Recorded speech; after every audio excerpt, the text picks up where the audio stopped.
वर्षात कधी दौरा लागतो आणि ह्या मतदारसंघात यायचं असतं की मला बरं वाटतं, असं वाटतं की मी एका ओळखीच्या जागी आलेलो आहे. गेल्या 2 वर्षात मला वाटतं नांदगावमध्ये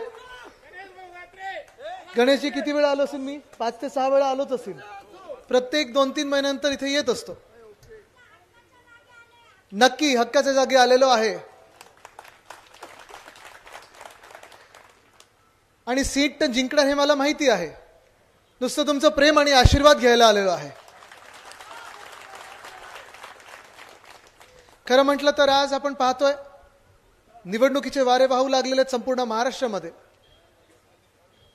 आणि आपण ह्या दुपारी इथे मोठ्या संख्येत आलेला आहात. मी सहज विचारत होतो की आपण ह्या बाजूला का आज कुठच्या सर्कलमध्ये सभा घेत आहोत आणि त्यांनी मला सांगितलं इथे घेणं गरजेचं आहे. एक कारण अर्थात निष्ठावंत लोक आहेत, आपल्यावर प्रेम करणारी लोक आहेत, जनता इकडची स्थानिक गणेश भाऊंबरोबर आहे. पण दुसरी बाजू ही पण आहे की काही लोकांच्या मनात थोडी धाकधूक असते, थोडी भीती असते की अरे आपण तिथे दिसलो तर काय, मतदान तर आम्हाला मशालीलाच करायचंय, पण आम्ही दिसलो तर कोणी गुंड आमच्या घरी येईल का? जे गद्दार आहेत ते घरी येतील का? जे दुसरे उभे राहिले ते घरी येईल का? मी आज त्या गद्दाराला सांगत आहे आणि कोणी जे इथे गुंडगर्दी करणार असतील त्यांना सांगत आहेत, पुढचे 10-12 दिवस निवडणुकीचे आहेत आणि त्यानंतर देखील सत्ता आमचीच येणार आहे. जर इथे त्या दोघांनी कुठच्याही गुंडांनी एका व्यक्तीला जरी हात लावला तर याद राखा, बर्फाच्या लादीवर झोपवायला मी तुम्हाला इथे येईन, झोपल्याशिवाय राहणार नाही. ही जी मस्ती असते ना ही त्यांनी घरात दाखवावी स्वतःच्या, पण आमच्या जनतेत दाखवू नाही. कोणी स्वतःला किती मोठं समजलं, 100 कोटी दाखतोय, कोणी 200 कोटी दाखतोय, कोण कुठून बाहेरून गुंड आणतोय.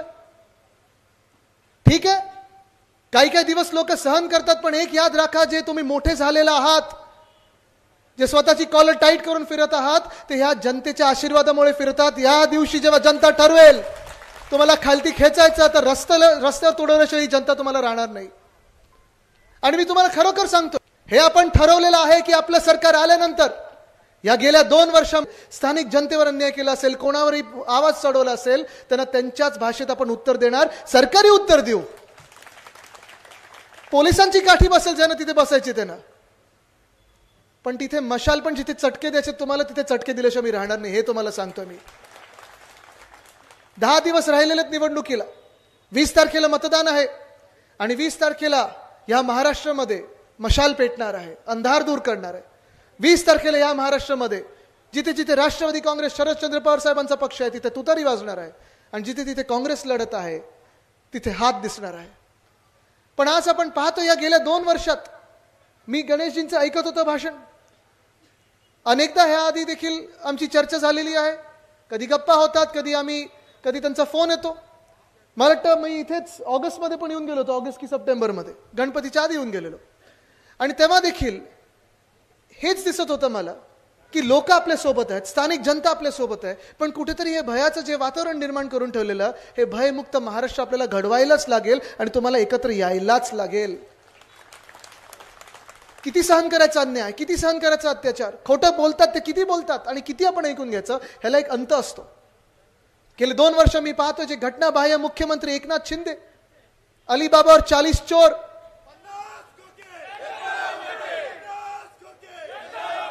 त्यांना आता नॉट ओके करायचंय. पण हे जे 50 खोके घेऊन पळालेले लोक आहेत यांना मोठं कोणी केलं होतं? उद्धव साहेबांनी. तिकीट कोणी दिलं होतं? राजकीय ओळख कोणी दिली होती? सामाजिक ओळख कोणी दिली होती? इथे निवडून कोणी आणलं होतं? तुम्ही सगळ्यांनी निवडून आणलेलं. आणि मग तुमच्याच डोक्यावर बसतात, तुम्हालाच मस्ती दाखवतात, तुमच्यावरच आवाज चढवतात. हे चालणार नाही. आणि म्हणून आज आपण पाहतो जे मतदान होणार आहे ते एका बाजूनी महाविकास आघाडीचं सरकार येण्यासारखं मतदान होणार आहे, बहुमताचं सरकार आपलं येणार आहे. गेले 2 वर्ष आपण संपूर्ण महाराष्ट्रात पाहतो जेव्हा जेव्हा शेतकऱ्यांवर अन्याय झालेला आहे, कधी आपत्ती आली, आणि अन्याय नुसतं मी जेव्हा बोलतो तेव्हा पर्यावरणाचा नाही तर सरकारकडून पण जो अन्याय झालेला आहे, ह्या राजवटीकडून जो अन्याय झालेला आहे, भाजपकडून जो अन्याय झाला आहे तो कितीतरी प्रचंड झालेला आहे.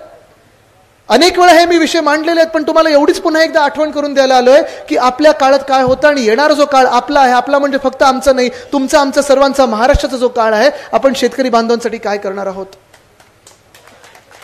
जेव्हा आपल्याला आठवत असेल उद्धव साहेबांचं सरकार बनलं, उद्धव साहेब जेव्हा मुख्यमंत्री झाले 2019ला, महाविकास आघाडीचं सरकार आलं, तेव्हा त्या सरकारने पहिला निर्णय जो घेतला होता तो कर्जमुक्तीचा निर्णय घेतला होता. बरोबर ना.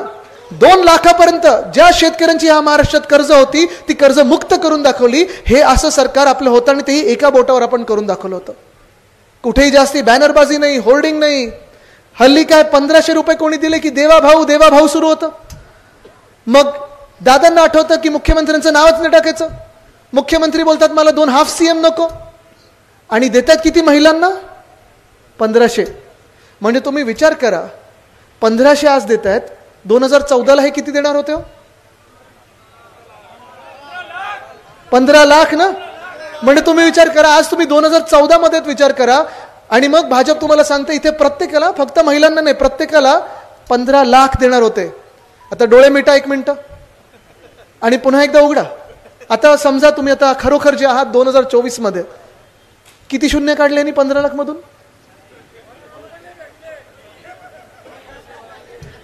ही गंमत आहे. आणि तुम्हाला खरोखर सांगतो, हे तुम्ही घरोघरी जाऊन सांगायला पाहिजे, कारण ह्या भाजपवाल्यांना लाज नाही, एकनाथ शिंदेना लाज नाही, कुठेही शरम वाटत नाही.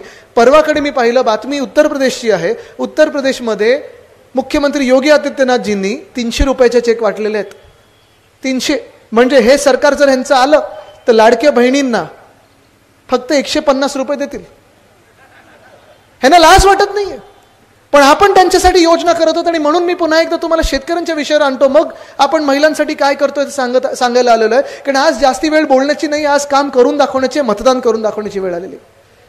आपण जे शेतकऱ्यांसाठी करणार आहोत, जो शब्द उद्धव बाळासाहेब ठाकरे या व्यक्तीने दिलेला आहे की जसं 2019-2020 मध्ये आपण या महाराष्ट्रातल्या शेतकऱ्यांचं कर्ज 2 लाखापर्यंत जे माफ केलं होतं, मुक्त करून दाखवलं होतं, तसंच आपलं सरकार आल्या 3 लाखापर्यंत ज्या ज्या शेतकरी बांधवांची कर्ज आहेत ती कर्ज मुक्त केल्याशिवाय आपण राहणार नाही. करणार, आपण करणार आणि करून दाखवणार. आपण नुसतं भाजपवाल्यांसारखं बोलत नाही, आपण नुसतं मिंदे गँगसारखं बोलत नाही की आम्ही हे करू ते करू ते करू. हो दादा, आपण करून दाखवलेली कामं आहेत. आणि ही करून दाखवलेली कामं आपल्याला आठवत असतील, जेव्हा देवेंद्र फडणवीसजींनी सांगितलं होतं की आम्ही कर्जमुक्ती केली, कर्जमाफी केली, ऐतिहासिक केली. सगळीकडे बॅनर दिसले होते, सगळीकडे होर्डिंग दिसले होते, पण किती अटी होत्या त्याच्यात, किती अटी होत्या त्याच्यात. कोणी सांगत होतं तुमच्या पणजोबांना घेऊन आणा, कोणी सांगत होतं तुमच्या पंटूला घेऊन आणा, मामाला घेऊन आणा, हा दाखला आणा, तो दाखला आणा. ती कर्जमाफीची जी योजना आहे, राहू दे बसू दे, ती कर्जमाफीची जी योजना आहे ती अजूनपर्यंत बंद झालेली नाहीये. पण आपण जी कर्जमुक्ती करून दाखवली ती 3 महिन्यात संपूर्ण महाराष्ट्रात प्रत्येक खात्यावर ही कर्जमुक्ती गेली आणि शेतकरी बांधवांना मिळाली ही कर्जमुक्ती.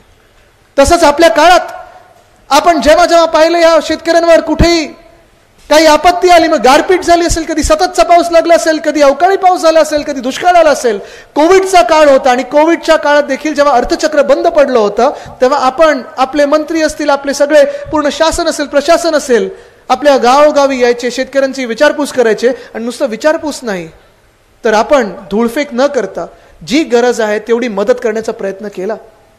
कदाचित थोडी झाली असेल, कदाचित जास्ती झाली असेल, पण आत्ताच्या ह्या गेल्या 2 वर्षात मी तुम्हाला विचारते, कारण अनेकदा मी इथे आलेलो आहे, पलीकडे वैजापूरमध्ये असेल, छत्रपती संभाजीनगर जिल्ह्यात असेल, कधी नाशिक जिल्ह्यात असेल, जेव्हा जेव्हा गारपीट झाली असेल, कधी अवकाळी पाऊस झाला असेल, पाणी तुंबलं असेल शेतात, जेव्हा आपल्या पिकाचं नुकसान होतं, तुम्ही मला सांगा, कोणीही तरी मला सांगा इथे की आपल्या महाराष्ट्रातून कृषी मंत्री आपले कधी आपल्या बांधावर आलेत? पाहिलं? नाव काय जरा सांगा, कोण कृषी मंत्र्याचं नाव काय? 5 वर्षापूर्वी, 2.5 वर्षापूर्वी होते ते. आता कोण आहेत? अब्दुल गद्दार नाही, ते पण पूर्वीचे आहेत. आत्ताचे कोण आहेत? बघा काय हालत. कुणालजी, अजून ह्या महाराष्ट्रामध्ये जेवढं महत्वाचं आपले शेतकरी आहेत, आपण, आपली भावना ही होती, उद्धव साहेबांची भावना ही होती की अन्नदाता देवो भव. प्रत्येक शेतकऱ्याला ह्या महाराष्ट्रामध्ये माहिती होतं की कुठेही काही आपत्ती आली, नुसतं हाक मारली उद्धव बाळासाहेब ठाकरेंना तर त्यांचं सरकार माझ्या मदतीला येतं. असं ह्या सरकारमध्ये कृषी मंत्रीच कोणी माहिती नाही, ही परिस्थिती आज महाराष्ट्र सरकारची झालेली आहे, भाजप आणि एकनाथ शिंदेची झालेली आहे. तुम्ही विचार करा किती भयानक हे सरकार असेल. जर आपल्या शेतकरी बांधवांना त्यांच्या खात्याचा मंत्री माहिती नसेल म्हणजे तो मंत्री किती निकम्मा असेल हा तुम्ही विचार करा, किती निष्क्रिय असेल तुम्ही विचार करा. आज आपण पाहतोय, मी तुम्हाला शब्द देतोय की जेव्हा आपलं सरकार पुन्हा एकदा येईल त्याच सरकारमध्ये कुटुंब प्रमुख म्हणून उद्धव बाळासाहेब ठाकरे हे शेतकऱ्यांची व्यक्ती म्हणून, शेतकऱ्यांचा माणूस म्हणून तिथे बसला असेल. आणि हेच तुम्हाला सांगायला आलोय मी की जसं 3 लाखापर्यंत जे कर्ज आहे ते आपण मुक्त करणार आहोत, जे नियमित परतफेड करणारे आहेत, लोन भरणारे आहेत, त्यांच्यासाठी आपण 50,000 रुपयाचं आपण प्रोत्साहन भत्ता देखील सुरू करणार आहोत. करणार, आपण करून दाखवणार. हे नुसतं काय आपण बोलत नाही, तर करून दाखवतो.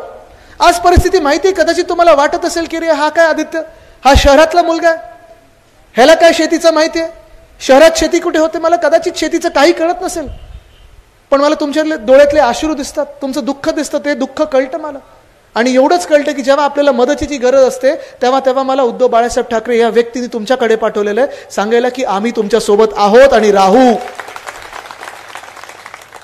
कारण हा भाजपचा दुटप्पीपणा जो आहे तो आपल्या लोकांसमोर आणायलाच लागेल.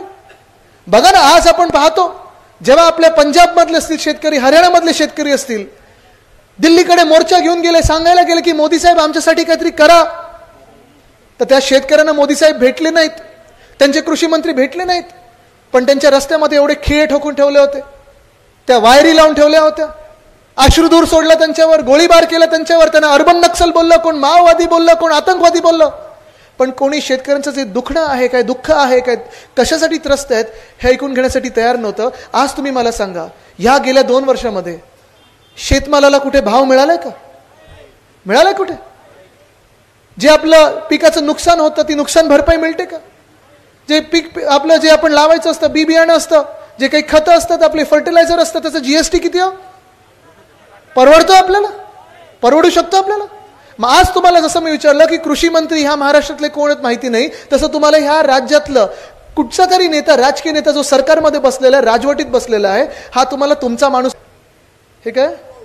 हा ठीक आहे, हे तडीपार त्यांनाच करायचं, आता सोडून द्यायचं सगळं, हे आता किंमत नका देऊ या नोटिसांना.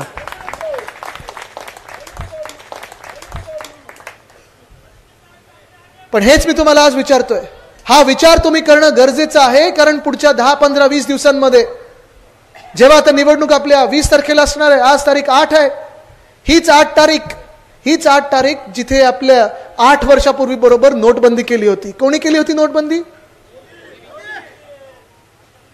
भाजपने केली होती, मोदी साहेबांनी केली होती. आणि ह्याच 8 तारखेच्या नोटबंदीमुळे जसं शेतकऱ्यांना त्रास झालेला आहे, जसं शेतकरी आज माझ्या देशात असेल, महाराष्ट्रात असेल हैराण आहेत, ह्याच नोटबंदीमुळे अनेक राज्यातले तरुण बेहाल फिरायला लागले, सगळीकडे हैराण झालेत सगळीकडे. कारण त्याच नोटबंदीमुळे अनेक उद्योगधंदे जे चालणारे होते, नीट चालणार होते, मायक्रो स्मॉल मीडियम इंडस्ट्रीज, छोटे मोठे कारखाने होते, हे बंद पडलेत.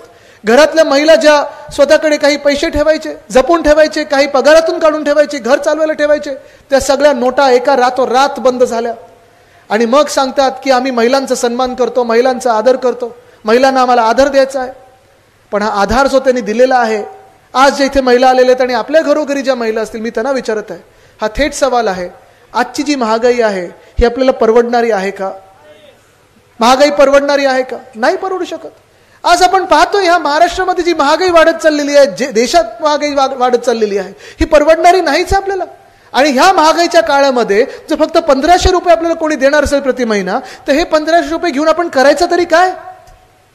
1500 रुपये हे प्रति महिना जे देणार आहेत, त्यापेक्षा आत्ता जो वाटप हे भाजपवाले जे करत आहेत, गावोगावी करत आहेत, जे एकनाथ शिंदे वाटप करत आहेत राजकीय, ह्या 50 खोक्यांसारखं तुम्हाला काहीतरी मिळालं असतं तर मी त्यांना मानलं असतं. पण स्वतःसाठी खोके आणि महाराष्ट्राला धोके, ही जी त्यांची भूमिका आहे, ही जी त्यांचे जो कार्यक्रम राबवत आहेत गेले 2 वर्ष, ह्याच कार्यक्रमामुळे आपला महाराष्ट्र मागे चाललेला आहे.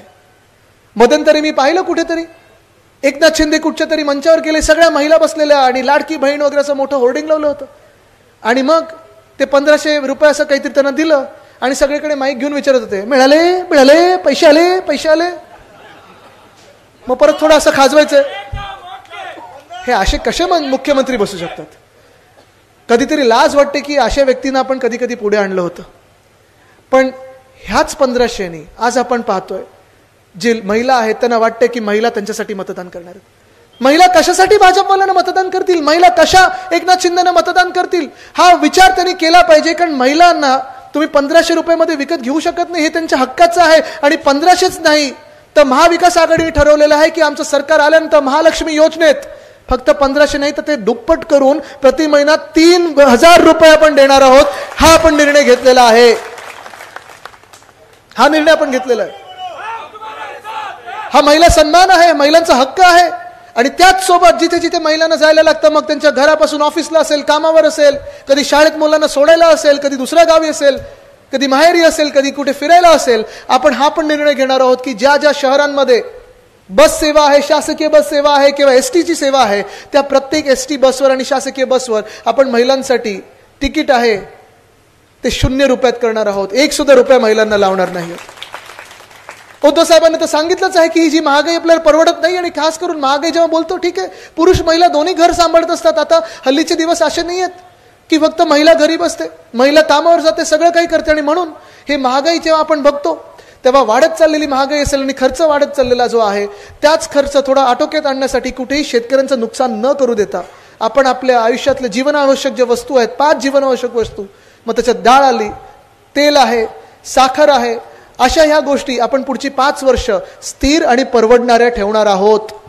हे आपण महिलांसाठी आणि पुरुषांसाठी करणार आहोत. महागाईचा जो फटका आपल्याला बसत आहे, महागाईचा जो चटका आपल्याला बसत आहे, तो आपल्याला त्याच्यातून वाचायचा आहे. आणि हेच मी सांगत आहे की महिलांसाठी विचार जेव्हा करतो आपण, तेव्हा आपण संपूर्ण परिवारासाठी विचार करणं गरजेचं आहे. कारण महिला ह्या फक्त नुसतं परिवार नाही तर आपला समाज सांभाळत असतात. आज महिलांचा जर हा कुठचाही समाज आदर करत नसेल, कुठचाही पक्ष आदर करत नसेल, सन्मान करत नसेल, तर तो पक्ष हा खोटा पक्ष आहे. या देशातला चांगला पक्ष होऊ शकत नाही. ही माझी तरी भूमिका नेहमी राहिलेली आहे. आज महिलांनी विचार करायचा आहे की गेल्या 2 महिन्यात जेव्हा भाजपला कळलं, एकनाथ शिंदेला कळलं की ही निवडणूक ते हरत आहेत, महाविकास आघाडीचंच सरकार येतं, तेव्हा ही 1500 रुपयाची योजना त्यांनी आणलेली आहे. पण ह्याच 1500 रुपयाच्या योजनेच्या आड जो त्यांनी महिलांचा अपमान करत राहिलेत गेले 2 वर्ष, हा भयानक अपमान कुठे ना कुठेतरी रोखण्याची वेळ आलेली आहे. आज काय काय गाड्याचंच आहे, गाड्याचं तर आहेच. एक मिनिट, हे थोडं वरती गाड्याला तुम्ही आहात इथे, मी तुम्हाला सांगायला आपण काय काय करणार आहोत. गाड्याचं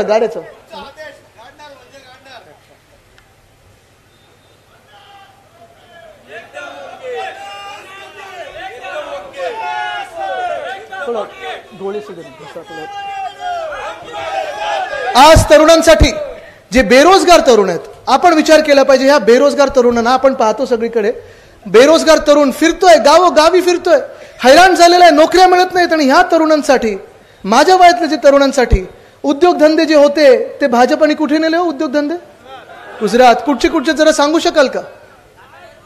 टाटा एअरबस कुठे नेला? गुजरातला नेला. वेदांता फॉक्सकॉन कुठे नेला? बल ड्रग पार्क कुठे नेला? मेडिकल डिव्हाइस पार्क कुठे नेला? हे सगळं जेव्हा गुजरातला नेलं, तेव्हा परवाकडेच मोदी साहेबांनी बडोदरामध्ये एक रोड शो काढला, बरोड्यामध्ये एक रोड शो काढला. पाहिलं तुम्ही तिथे? शिंदे जाणारच आहेत, ते तिकडचेच आहेत मुळात. आपले महाराष्ट्राचे मुख्यमंत्रीच नाही, ते गुजरातचेच मुख्यमंत्री आहेत. पण तुम्हाला सांगतो, आज जे तरुण इथे आहेत, जे बेरोजगार आहेत, त्यांना आपण तर ठरवलेलं आहे की जे बेरोजगार तरुण आहेत त्यांना प्रत्येक महिन्याला आपण 4000 रुपये देणार, म्हणजे देणारच बेरोजगारी भत्ता म्हणून. पण फक्त तिथे थांबणार नाही, त्याच्या पुढे जाऊन जो पायाभूत प्रश्न असतो आपला की शिक्षण मिळवायचं कसं. मुलींसाठी तर मोफत शिक्षण असतं, पण मुलांसाठी काय? तर ह्या मुलांना देखील मुलींसारखंच आपण प्रत्येक शासकीय शाळेत असेल, कॉलेजमध्ये असेल, मोफत शिक्षण देणार आहोत. आणि हे केल्याशिवाय आपण राहणार नाही. पण हे केल्यानंतर जेव्हा आपण पाहतो, जे माझ्या वयोगटातली मुलं आहेत, आज तुमची पुढची पिढी आली, जसं तुम्हाला वाटत असेल की कोणी शेती करू नये, कोणी कृषी क्षेत्रात येऊ नये. का वाटत नाही? कारण शेतमालाला भाव नाहीये, कोणी आम्हाला विचारत नाहीये, हमी भाव मिळत नाहीये, खतांचं जे काय ते आपल्याला परवडत नाहीये. पण हे जर तुम्हाला वाटत असेल आणि तुमची पुढची पिढी जर तुम्ही MIDC कडे पाठवत असाल, शहरांकडे पाठवत असाल, इथे तुम्ही तरुण मुलं, जॉब आहे का रे? आहे जॉब कोणाकडे? नाहीये. पण हा जॉब मिळवण्यासाठी असं बघा, घसा कोरडा करून आम्ही 2 वर्ष बोलतोय, भांडतोय तुमच्यासाठी. पण तुम्ही त्या 20 तारखेला मतदान केलं पाहिजे, द्याल ना? हा जॉब मिळवण्यासाठी आपण जे पाहत होतो गेल्या 2 वर्षामध्ये, प्रत्येक जो मोठा फॅक्टरी येणार होती, मोठा रोजगाराची संधी येणार होती, मोठा जो उद्योग येणार होता महाराष्ट्रात, तो आणि पाठवला गुजरातला पाठवल्यानंतर, माफ कर, थोडं घसा मधून तुम्ही सगळे असता सोबत, तुमच्या प्रेमामुळे, आशीर्वादामुळे पुढे चाललं.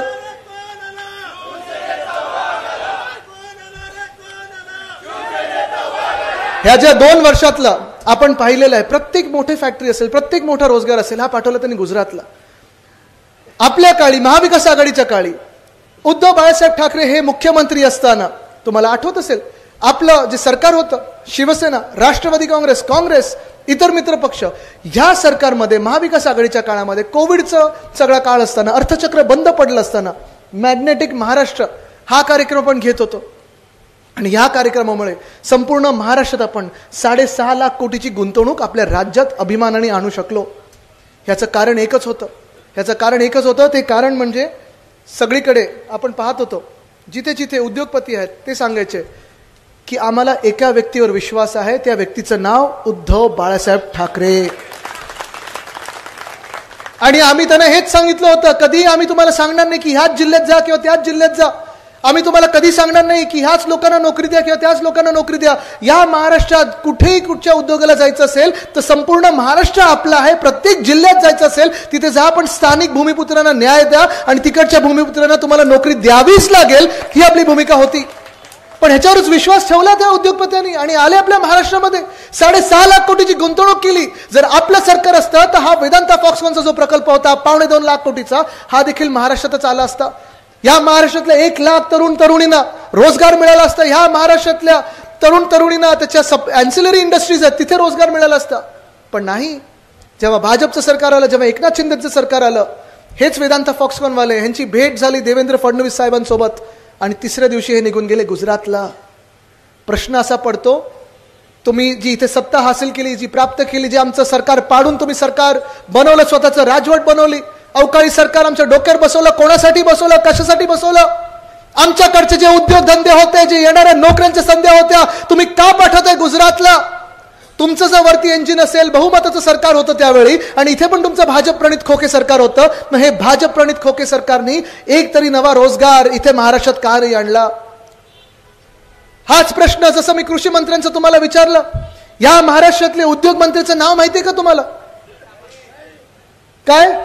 बरोबर आहे, त्यांना जरा विचारा डांबराचा धंदा कसा चाललाय, कोणाच ओळखत नाही. पण हेच तुम्हाला सांगतोय, काल परवाकडे तुम्ही जे बोललात ना एअरबस टाटासाठी प्रधानमंत्री महोदयांनी रोड शो काढला होता बरोड्यामध्ये, वडोदरा त्याला बोलतात त्या शहराला. तुम्ही विचार करा, हा एअरबस टाटाचा प्लांट आपल्या महाराष्ट्रात येणार होता. हा एअरबस टाटाचा प्लांट, इथे जे तरुण आहेत, जे इंजिनियर होतील, जे एरोनॉटिकल इंजिनियर होतील, जे काही वेगळे डिझायनर होतील, तर त्याच्यात त्यांना नोकरी मिळू शकली असती. पण हाच एअरबस टाटाचा प्लांट ह्याच भाजपाने उचलला आणि त्यांचं सरकार आल्यानंतर नेला कुठे? गुजरातला. तुम्ही निर्लज्जपणे बघा, तुम्ही मस्ती बघा भाजपची किती आहे. आपल्याकडे निवडणुका लागल्यात, भाजपला माहिती आहे की इथे येऊन त्यांना प्रचार करायचा आहे, गावोगावी जायचं आहे, माझ्यासारख्या तरुणांना त्यांना उत्तर द्यायचं आहे, माझ्या वयोगटातल्या तरुण तरुणींना त्यांना उत्तर द्यायचं आहे की गेल्या 2 वर्षात एक तरी रोजगाराची संधी का नाही आली, एक तरी नवी नोकरी का नाही आली. आणि हाच भाजप आपल्याकडे निवडणुका लागल्या असताना गुजरातमध्ये रोड शो करतो की बघा महाराष्ट्राचा उद्योग कसा आम्ही खेचून आणला गुजरातमध्ये. मान्य आहे तुम्हाला अशा भाजपला तुम्ही मतदान करू शकाल अशा भाजपला मतदान? नाही करू शकत. पण हीच भाजप आहे ज्यांनी बल ड्रग पार्क असेल, ज्यांनी मेडिकल डिव्हाइस पार्क असेल, हे सगळे जवळपास 5 लाख तरुणांचे रोजगाराच्या संध्या आपल्या महाराष्ट्रातून खेचलेल्या आहेत आणि नेल्या आहेत गुजरातला. कदाचित हे सरकार जर चुकून त्यांचं बनलं तर मंत्रालय पण नेतील गुजरातला. आहे तयारी मग कोणाची? इकडचं सगळं तहसील कार्यालयामध्ये हरवले गुजरातला, तेव्हा जायची तिकडे. परवडणार आहे का बसची तिकीट? नाही परवडू शकत. पण हे सरकार नेमकं कोणाचं आहे आज हा प्रश्न पडलेला आहे. जसं आपल्याला या प्रायव्हेट क्षेत्रात नोकऱ्या मिळत नाहीयेत, आज पोलिसांना विचारा तुम्ही, बदली पोस्टिंगसाठी किती पैसे मागतात हे सरकार. स्पर्धा परीक्षा काय घोळ घालून ठेवलं या सरकारने. बेरोजगारीची जी हालत आहे ती एवढी खराब झालेली आहे. महाराष्ट्रामध्ये जर आपण पाहिलं, मुंबई पोलीस भरतीसाठी 17,500 पदांची भरती होती, कॉन्स्टेबलची भरती होती. 17.5 लाख विद्यार्थी तरुण तरुणी आलेत महाराष्ट्रभरातून. किती लोकांना जॉब मिळाला माहिती नाही. एअर इंडियाची जेव्हा भरती होती 600 पदांची होती. 25,000 तरुण तरुणी आलेत मुंबईमध्ये, महाराष्ट्रभरातून, देशभरातून. म्हणजे आज पाहतोय आपण बेरोजगार सगळीकडे फिरतोय. काही रोजगार मिळेल का, नोकरी मिळेल का? रोजगार आपण शोधतो आणि हे सरकार, ही राजवट, रोजगार असं काम चाललंय. आणि एका बाजूला हे सगळे हाल होत असताना आपण पाहतो कायदा सुव्यवस्था ह्या राज्यात गृहमंत्री आहेत की नाही, हा तर मोठा प्रश्नच पडलेला आहे. माहितीये का गृहमंत्र्याचं नाव काय? काय ऐकून नाही आलं?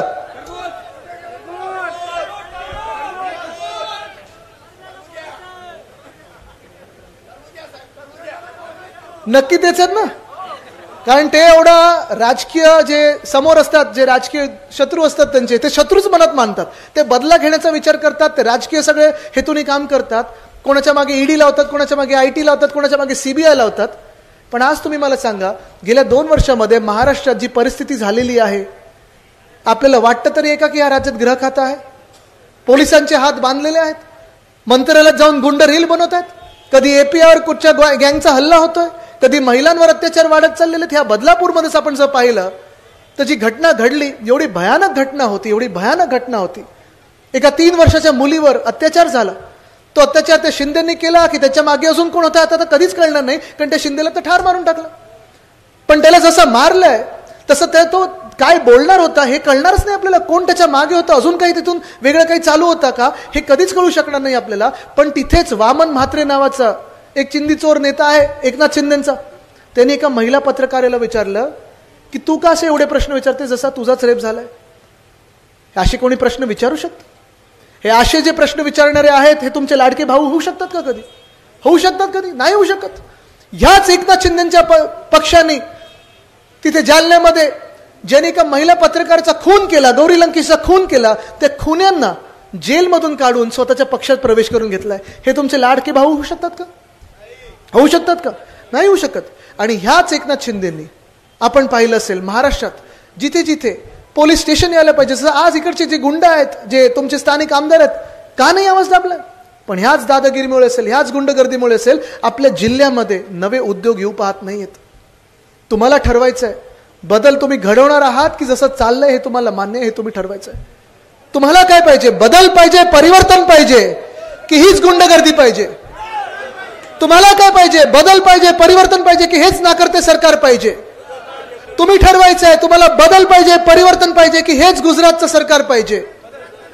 तुम्हाला बदल पाहिजे, परिवर्तन पाहिजे, रोजगार पाहिजे, महिला सुरक्षता पाहिजे की हेच भाजप आणि एकनाथ शिंदे पाहिजे? तुम्ही ठरवायचं आहे, तुम्ही निर्णय द्यायचा आहे.